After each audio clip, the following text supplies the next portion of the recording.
రీసెంట్గా TSRJC results declare అయ్యాయి కదా. అయితే దీంట్లో మరొక update, present only online results link మాత్రమే ఇచ్చారు. అయితే కొంతమంది భయపడుతున్నారు, ఏంటి అంటే మాకు ర్యాంక్స్ డిస్ప్లే అయ్యాయి, మార్క్స్ డిస్ప్లే అయ్యాయి, కానీ సీట్ అలాట్మెంట్ చూపించట్లేదు అనేసి.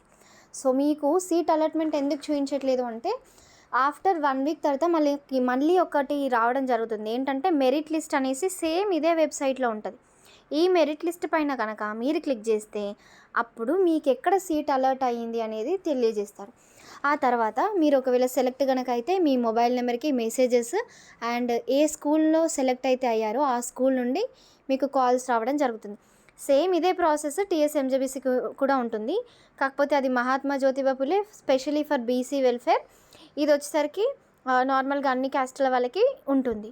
ఈ రిజల్ట్స్ తర్వాత ఇంకా కొంతమంది ఫేజ్ 1 ఫేజ్ 2 తర్వాత స్పాట్ అడ్మిషన్స్ ఏమైనా ఉన్నాయా అనేసి డౌట్ వస్తుంది. సీట్స్ ఫిల్అప్ అవ్వనిచో, ఒకవేళ ఫిల్అప్ అవ్వలేదు అంటే డెఫినెట్గా స్పాట్ అడ్మిషన్స్ అయితే ఉంటాయి. నెక్స్ట్ TSWREIS వెబ్సైట్ని ఒకసారి చూడండి. మీరు నార్మల్గా ఏ రిజల్ట్స్ చెక్ చేసుకోవాలనుకున్నా ఈ వెబ్సైట్ మెయిన్. మనకి వీటీజీ సెట్ కానివ్వండి, సైనిక్ స్కూల్ రిజల్ట్స్ కానివ్వండి, లేకపోతే ఫైన్ ఆర్ట్స్ ఎడ్యుకేషన్, ఏ రిజల్ట్స్ చెక్ చేసుకోవాలి అనుకున్నా కూడా ఇది మనకి కామన్. ఇక్కడ చూడండి, common entrance test for degree first year, click here అని ఉంది కదా. ఈవెన్ ఈ డిగ్రీ రిజల్ట్స్ చెక్ చేసుకోవాలి అన్నా కూడా మీకు ఈ TSWREIS వెబ్సైట్ మాత్రమే ఉపయోగపడుతుంది. అట్లా 3 ఉంటాయి, ట్రైబల్ వెల్ఫేర్ ఒకటి, మహాత్మా జ్యోతిబా ఫులేది ఒకటి, సోషల్ వెల్ఫేర్ ఒకటి. ఇక నెక్స్ట్ బ్యాక్లాగ్ వేకెన్సీస్కి సంబంధించిన రిజల్ట్స్ గురించి, ఇవి కూడా మనకి ఇంకొక 10 or 1 వీక్లో రిజల్ట్స్ డిక్లేర్ అయితే అవ్వడం జరుగుతుంది. మీరు టీజీయూజీసెట్ రిజల్ట్స్ డిక్లేర్ అయిపోయి చెక్ చేసుకోవాలి అనుకుంటా కూడా TTWREIS వెబ్సైట్ని విజిట్ చేసినా కూడా మీరు గురుకులం కాలేజ్ రిజల్ట్స్ చెక్ చేసుకోవచ్చు. సో అట్లా అన్నమాట. నెక్స్ట్ వచ్చేసరికి సేమ్ ఇదే కాలేజెస్లలో టాప్ కాలేజెస్ అడుగుతున్నారు. టాప్ కాలేజెస్కి సంబంధించి ఆల్రెడీ వీడియోస్ చేసాము, ఛానల్లో ఉన్నాయి. ఒకవేళ ఎవరైనా చూడలేదు అంటే ఆ వీడియోస్ వెళ్ళి చూసేసేయండి. సో ఇది ఇవాల్టి update. And one last thing ఏంటంటే, ఇప్పుడు ఈ కౌన్సిలింగ్లో ఎవరికైతే రాలేదో మీరు కార్పొరేట్ అడ్మిషన్స్కి అయితే అప్లికేషన్స్ చేసుకోండి. నేను ప్రతి వీడియోలో చెప్తున్నాను, ఎందుకంటే రిపీటెడ్గా చెప్తా ఉంటే స్టూడెంట్స్కి కొంచెం ఎక్కువ గుర్తుకుంటుంది అనే ఒక ఇంటెన్షన్ తోటి కార్పొరేట్ అడ్మిషన్స్ని మాత్రం ఎట్టి పరిస్థితులలో మిస్ చేసుకోకండి. ఆల్రెడీ కార్పొరేట్ అడ్మిషన్స్కి సంబంధించిన లింక్ యాక్టివేట్ అయిపోయింది. నేను డైరెక్ట్గా లింక్ డిస్క్రిప్షన్లో ఇస్తాను, ఈ వీడియోలో కూడా మెన్షన్ చేస్తాను. ఇక్కడ చూడండి, అప్లై నవ్ అనే ఆప్షన్ కనిపిస్తుంది కదా.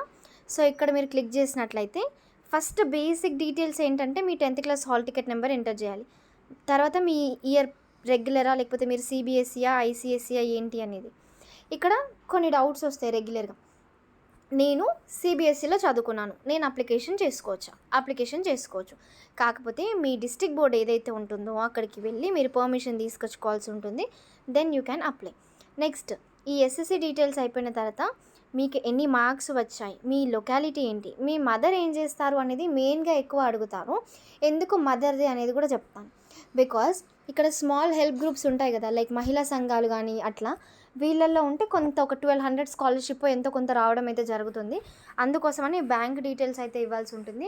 మీరు అది కాలేజ్లో జాయిన్ అయిపోయిన తర్వాత కూడా ఇవ్వచ్చు. బట్ ప్రజెంట్ అయితే మీ మదర్ ఒకవేళ ఏదైనా వర్కర్ అంటే మహిళా సంఘం గ్రూప్లో ఏదైనా వర్కర్ కానీ ఏదైనా అయితే డెఫినెట్గా ఎంటర్ అయితే చేయండి. కొంతమంది ఇట్లా ఎంటర్ చేస్తే నాకు సీట్ రాదేమో అనేసి భయపడతారు, అదొకటి. ఇంకొకటి ఇన్కమ్.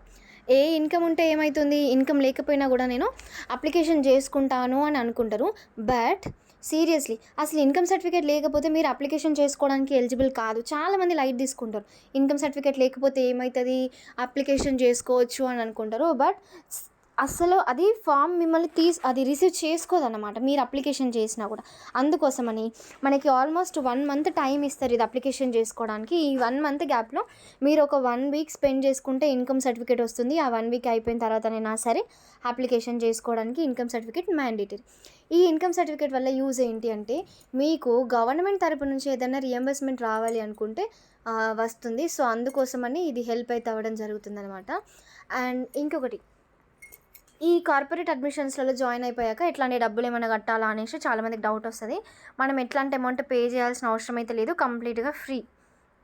ఒకవేళ మనము నార్మల్గా బుక్స్కి అంటే నోట్బుక్స్కి వాటికి అయితే పే చేసుకోవాల్సి ఉంటుందేమో. బట్ కాలేజ్ ఫీ కానివ్వండి, మీ టెక్స్ట్ బుక్స్కి వీటికైతే ఏముండదు, కంప్లీట్‌గా మనకి సోషల్ వెల్‌ఫేర్‌లో ఎట్లయితే ఉంటుందో అట్లే. కాకపోతే ఇవి అన్నీ కార్పొరేట్ కాలేజెస్ అంటే ప్రైవేట్ కాలేజెసే. కాకపోతే గవర్నమెంట్ వాళ్ళు కొంతమంది సెలెక్టెడ్ స్టూడెంట్స్‌కి ఈ ఆపర్చునిటీని ప్రొవైడ్ చేస్తారు.